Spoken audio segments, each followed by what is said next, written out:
আজকে পহেলা মে বাংলাদেশের মতোই আমাদের এখন স্কুল কলেজ সব অফিস আজকে বন্ধ। তাই মুমিনি সকাল সকাল বাসায় চলে আসছে, বলেছে গাড়িটা দাও, তোমার গাড়িটা সরাও। আমি বললাম যে নেই, গাড়িটা সরে আবার দিয়ে যায়। ওকে না, তুমি চলো, আমি কি চালাতে পারি নাকি?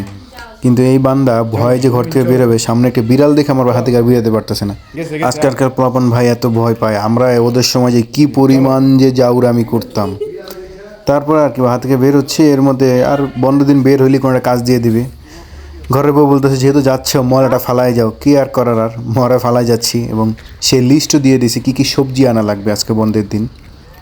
তারপর কি মলা টলা ফালাই আমরা চললাম হচ্ছে আমাদের গাড়ির উদ্দেশ্যে, কারণ গাড়ির হচ্ছে আম্মুর বাসায় চার্জ দিই। গিয়েই দেখি সবাই অলরেডি ধোয়া পাকা শুরু করে দিয়েছে, বলতে আজকে বন্ধের দিন গাড়িটা একটু ওয়াশ করে নাও। তারপর সবাই মিলে হাত লাগিয়ে গাড়িটা ওয়াশ করে ফেললাম। আর গাড়ি ওয়াশ করার পর আমার গাড়িটা যা চিকচিক করে, এমনি গ্রিন কালার আর রোদের মধ্যে এত শাইনিং করে, দেখেন কালারটা জোস। তারপর কি মোমিনকে বললাম যে চলো সকাল সকাল তোমার ভাবিকে বাজার করে দেওয়া লাগবে, প্লাস হচ্ছে আজকে দোকানটা আগে আমি খুলবো কর্মচারীদের আসার আগেই।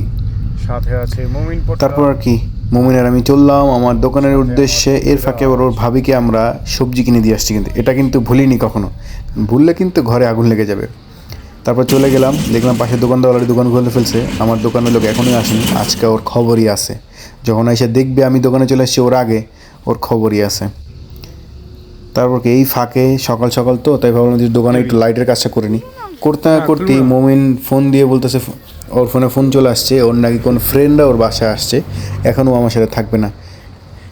ব্যাপারটা হয় কি, এরা বাচ্চা কাচ্চা দেখে নাই তো, তো যদি কোন দেখে যে বাসায় ওদের কোনো বাচ্চা কাচ্চা আসে বা ওদের বয়সে কোনো ফ্রেন্ডরা আসে, আর সাথে থাকতে চায় না। কারণ এখানে আমাদের দেশের মতো বাচ্চা কাচ্চার ভাই বিকালে একসাথে খেলতে বের হয় না, বা ওরকম কোনো আড্ডাবাজি বা ছেলেদের যে যেরকম ছোটো ছোটো বাচ্চাদের এরকম নেই এই দেশে। তারা